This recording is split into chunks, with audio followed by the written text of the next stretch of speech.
do you think that when the British conducted literacy surveys in India, they only considered those who can read and write in the English language literate? Look, that's an interesting question. Their objective was to have English language education become prevalent all across India, and their objective is now coming true because of the efforts, ceaseless, tireless efforts of the government of India, making English compulsory, mandatory in various states and whatnot.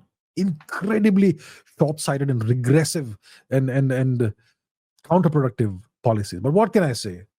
Now, coming back to the question, we know for a fact that there's this writer called Dharampal, right, who collated all the data, the statistical data and analytical data that the British had produced across India of education, of the Indian education system. And through that, he was able to show that all of these myths about Indian education are false, that girls were left out, that certain castes were not given education, that and so on.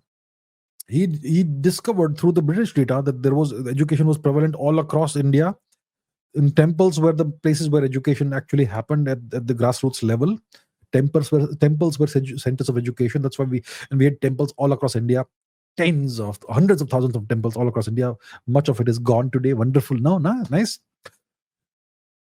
So the British did conduct these surveys, and they did collect all this information about the Indian education system, the indigenous education system. In the medium of education was either the mother tongue or Sanskrit.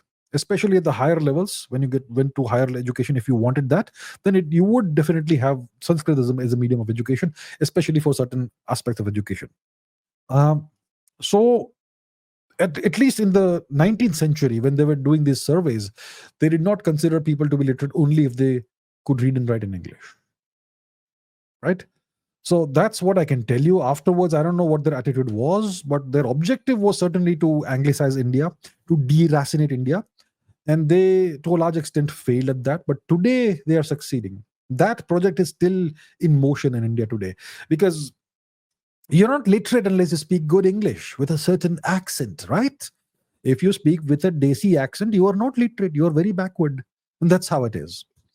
And that's a very unfortunate situation we have in India. But the government is exacerbating this by making English language, the study of English and English language education kind of the norm in a lot of states, which is extremely problematic. Yes.